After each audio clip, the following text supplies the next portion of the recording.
ওয়াসাল্লাম বলেন, আলা আদুল্লুকুম মিন আহলিন নার, ও আমার সাহাবারা, আমি কি তোমাদেরকে বলে দিব জাহান্নামীকে জান্নাতীকে?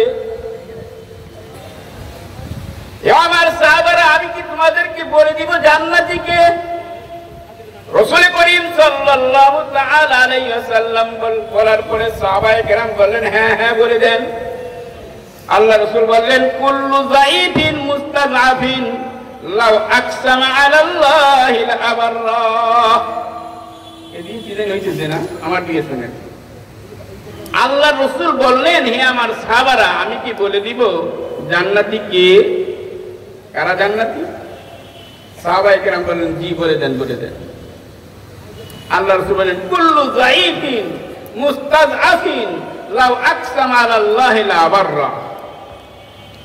প্রত্যেকটা ওই দুর্বল মানুষ যে শারীরিক ভাবেও দুর্বল, আর্থিক ভাবেও দুর্বল, শারীরিক ভাবে দুর্বল, আর্থিক ভাবেও দুর্বল, কিন্তু তার ঈমান আর আমল এত পবিত্র, এত মজবুত, লাউ আকসামা আলাল্লাহ লাআবাররা। সে যদি আল্লাহর উপরে ভরসা করে কোনো কসম করে, আল্লাহ রাব্বুল আলামিন তার কসমকে পুরা করে দেন। বলেন সুবহানাল্লাহ। তাহলে বোঝা গেল কি, দুর্বল এই জন্য তাহলে সালাম দেব না, দুর্বলকে সালাম দেব। আমি সবল হইতে পারি, আমি আল্লাহর কাছে খারাপ, আর ওই লোকটা দুর্বল হইতে পারে, সে লোক আল্লাহর কাছে খুব প্রিয়। কি বলেন কথা ঠিক না? সাইয়েদনা রাসূল করিম সাল্লাল্লাহু তাআলা আলাইহি ওয়াসাল্লাম বসা, সামনে দিয়ে এক লোক যাইতেছে হাইটা, হুজুরের পাশে আরেকজন লোক ছিল। রাসূল করিম সাল্লাল্লাহু তাআলা আলাইহি ওয়াসাল্লাম বলেন, ও আমার সাহাবী, ওই যে লোকটা গেল, ওই লোকটা সম্বন্ধে তোমাদের কি ধারণা?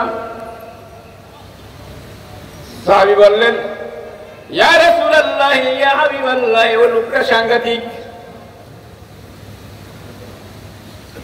ওই লোকটা যদি কোন পরিবারে বিবাহের জন্য প্রস্তাব দেয়, এমন কোন পরিবার নাই যে তার বিবাহের প্রস্তাব প্রত্যাখ্যান করে।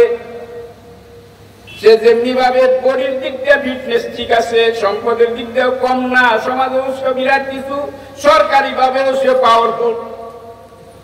কাজে তার কথাকে প্রত্যাখ্যান করার মতো এই অঞ্চলে কেউ নাই। এই লোকটা চলে গেল গেল গেল কিছুক্ষণ পরে আরেকটা লোক আসলো। রাসূল করিম সাল্লাল্লাহু তাআলা আলাইহি ওয়াসাল্লাম বলেন, ও আমার সাহাবী, এই যে লোকটা যাইতেছে, এই লোকটা সম্বন্ধে তোমাদের কি ধারণা? সাহাবী বললেন, ইয়া রাসূলুল্লাহ, ইয়া হাবিবাল্লাহ, এই লোকটা সাংঘাতিক। এর শারীরিক ভাবেও সে দুর্বল, আর্থিক ভাবেও দুর্বল, সামাজিক ভাবেও সে দুর্বল, ক্ষমতার দিক দিয়েও কিছু নাই। সে এমন কোন পরিবার নাই যে পরিবারে প্রস্তাব দিলে তার প্রস্তাবকে গ্রহণ করে। সে যদি কাউকে কোনো কথা বলে, তার কথা শোনার মতো কোন লোক নাই। এই লোকটা কি আনফিট না? এই লোকটা কি আনফিট? আমরা আনফিট করে গিয়ে দেখিট করে আর আনফিট বানায়। সাইয়েদনা রাসূল করিম সাল্লাল্লাহু তাআলা আলাইহি ওয়াসাল্লাম বলেন, ও আমার সাহাবী, ভালো করে শুনে রেখো, ওই যে লোকটা গেল আগে, ওই লোকটার মতো লোক দিয়া যদি সমস্ত দুনিয়া ভরপুর হয়ে যায়, আল্লাহ রাব্বুল আলামিন দুনিয়াটাকে ধ্বংস করার জন্য কোনো ভ্রুক্ষেপ করবেন না। পক্ষান্তরে এই যে বড় লোকটা, এই লোকটার মতো একটা লোক যতদিন পর্যন্ত পৃথিবীতে বেঁচে থাকবে, এই একটা লোককে বিশেষ করে আল্লাহ রাব্বুল আলামিন সমস্ত পৃথিবীর সমস্ত ইন্তজাম ঠিক রাখবেন, পৃথিবীকে ধ্বংস করবেন না।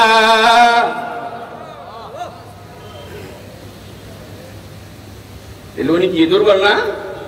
এই জন্য দুর্বল যে তাকে বেশি সালাম দিব। হইতে পারে সেই দুর্বল আল্লাহর কাছে সবল, আর আমি ফিটনেস, আমি পাওয়ারফুল, আল্লাহর কাছে আমার কোনো মূল্যই নাই। আল্লাহ সুবহানাহু ওয়া তাআলা কুরআন শরীফে এই কথা বলছে,